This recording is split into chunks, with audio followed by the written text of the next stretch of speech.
আসসালামু আলাইকুম বন্ধুরা, কেমন আছেন সবাই? আশা করি অবশ্যই ভালো আছেন। তো বন্ধুরা, আমরা দেখতেছিলাম সম্পত্তি হস্তান্তর আইন। আজকে হচ্ছে দ্বিতীয় পর্ব। যাদের কাছে সম্পত্তি হস্তান্তর আইনের কোনো বই আছে তারা চাইলে বাংলায় পড়ে নিতে পারেন। যেহেতু মূল আইনটি ইংলিশে, তাই আপনাদেরকে রিকোয়েস্ট করব, যদি আইনটিকে পুঙ্খানুপুঙ্খরূপে বুঝতে চান তাহলে অবশ্যই আপনাকে ইংলিশ ভার্সনটাও কিছুটা হলেও পড়তে হবে।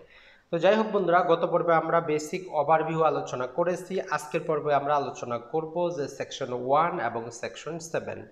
সেকশন 1 মানে হচ্ছে যে আইনটির কি নাম সে সম্পর্কে জানবো, এবং সেকশন 7-এ আমরা জানবো যে কে সম্পত্তিটা হস্তান্তর করতে পারে। আপনারা দেখতেছেন সাতকাহন, সাথে আসছি হোস্ট আজিমুদ্দিন। ভূমি বিষয়ক নানা প্রকার প্রশ্ন এবং তার উত্তরের জন্য অবশ্যই চ্যানেলটি সাবস্ক্রাইব করে রাখুন। তো বন্ধুরা, সর্বপ্রথমেই আসি আমরা সেকশন 1। আমাদের যেমন একটি নাম থাকে, আমাদের নামগুলো আমরা আকিকার মাধ্যমে রাখি, নানা প্রকার অনুষ্ঠান করি। তো আইনের নাম করার ক্ষেত্রে, আইনের নাম রাখার ক্ষেত্রে এত অনুষ্ঠানের প্রয়োজন হয় না। যখনই কোনো জাতীয় সংসদে পাশ হয় তখন রাষ্ট্রপতি সিগনেচার করে দেন, সেটি নাম হয়ে যায়।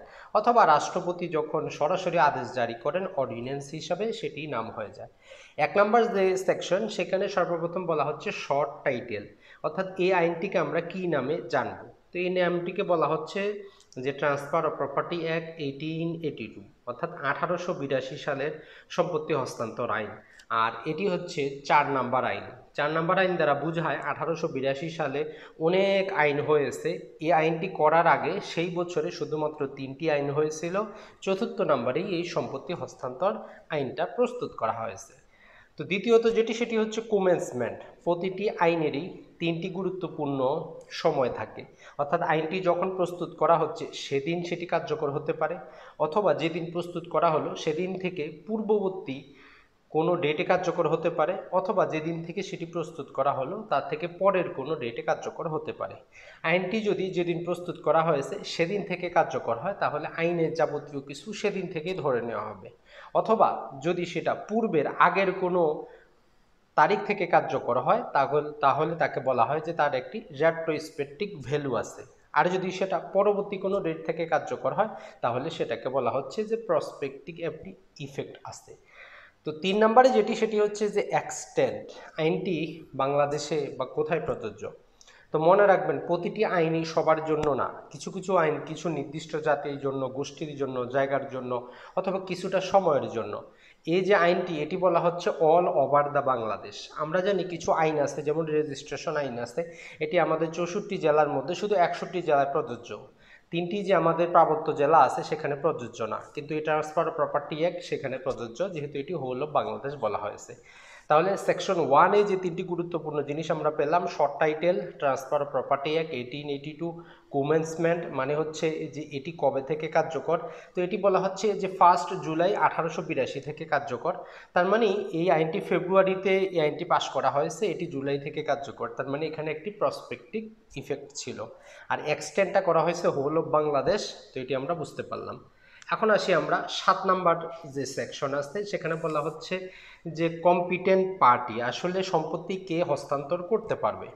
তো মনে রাখবেন বন্ধুরা, সম্পত্তি হস্তান্তর কে করতে পারবে এক্ষেত্রে 2টি শর্ত।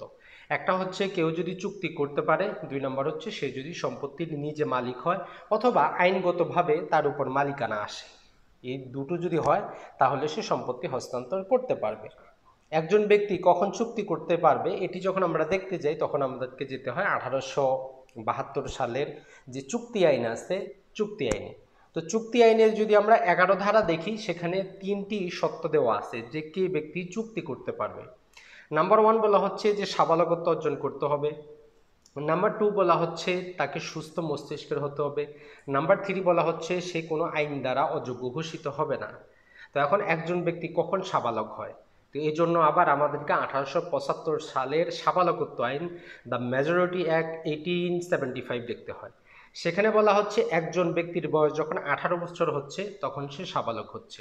তবে যদি কোনো নাবালকের অভিভাবকত্ব আদালত কর্তৃক নিযুক্ত থাকে, সেক্ষেত্রে তার সাবালকত্ব 21 বছর ধরে নেওয়া হবে। তো তাহলে স্বাভাবিকভাবে 18 বছর, আদালত কর্তৃক অভিভাবক নিযুক্ত থাকলে 21 বছর হওয়ার পরে একজন ব্যক্তি সাবালক হবেন, উনি চুক্তি সম্পাদনের যোগ্য হবেন।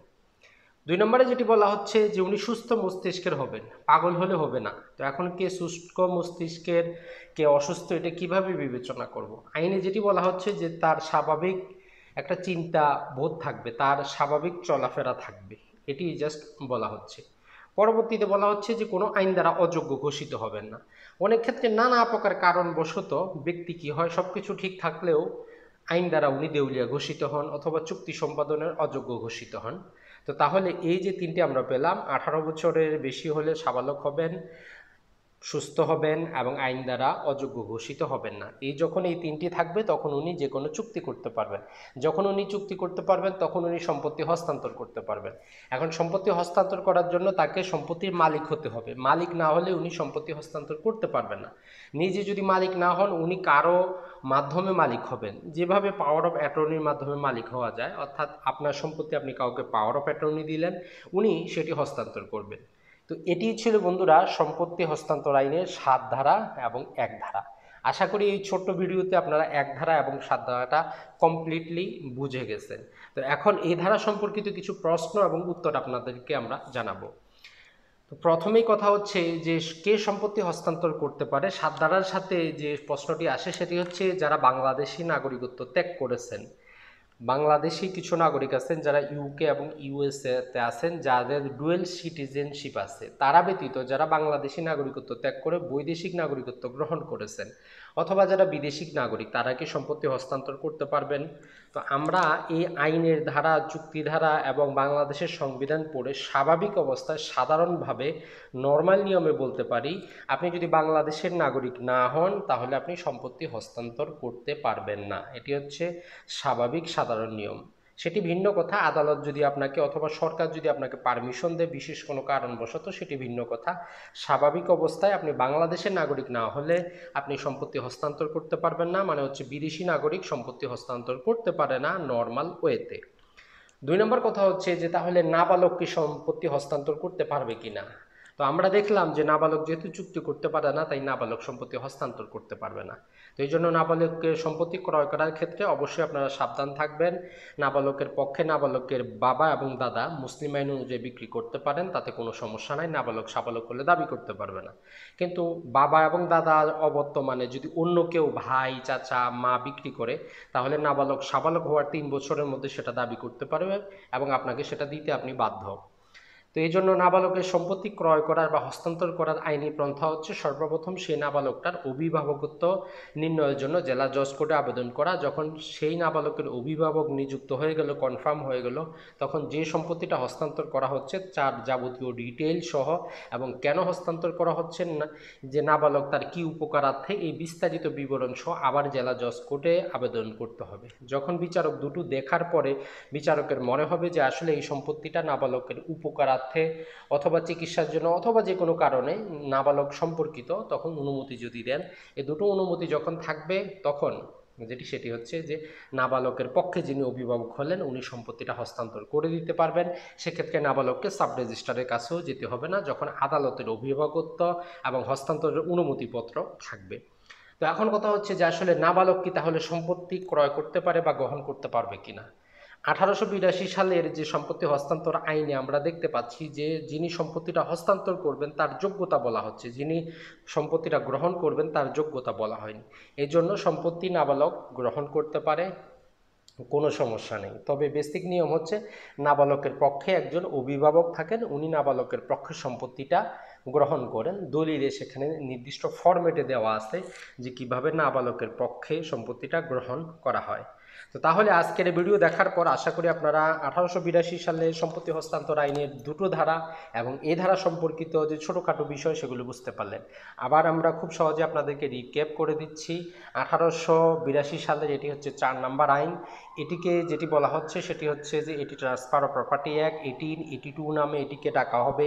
এটির একটি প্রসপেক্টিভ ভ্যালু ছিল, এটি ফেব্রুয়ারিতে পাশ করা হয়েছে, জুলাই মাসে কার্যকর করা হয়েছে। সেটি হচ্ছে সমস্ত বাংলাদেশে প্রযোজ্য হলো বাংলাদেশ। 7 নম্বর ধারায় বলা হচ্ছে যে কে সম্পত্তি হস্তান্তর করতে পারবেন, যিনি চুক্তি সম্পাদন করতে পারবেন। চুক্তিকে সম্পাদন করতে পারবে যে সাবালক হবে, যে পাগল হবে না, যে আইন দ্বারা দেউলিয়া ঘোষিত হবে না, সে চুক্তি সম্পাদন করতে পারবে। আর সম্পত্তি হস্তান্তর করার জন্য অবশ্যই সম্পত্তির মালিক হতে হবে, অথবা আইনের মাধ্যমে পাওয়ার অফ অ্যাটর্নির মাধ্যমে মালিকানা আসতে হবে, তাহলে উনি সম্পত্তিটা হস্তান্তর করতে পারবেন। তো বন্ধুরা, এইভাবে আমরা ধারাবাহিকভাবে সম্পত্তি হস্তান্তর আইনটা আপনাদের সামনে খুব সহজভাবে নিয়ে আসবো। আশা করি ভিডিওগুলো আপনারা রেগুলার দেখতে থাকবেন। তারপরে যদি আপনাদের কোনো প্রশ্ন এবং কোশ্চেন থাকে অবশ্যই বলবেন, আমরা ট্রাই করবো সেগুলোর উত্তর দেওয়ার জন্য। আসসালামু আলাইকুম।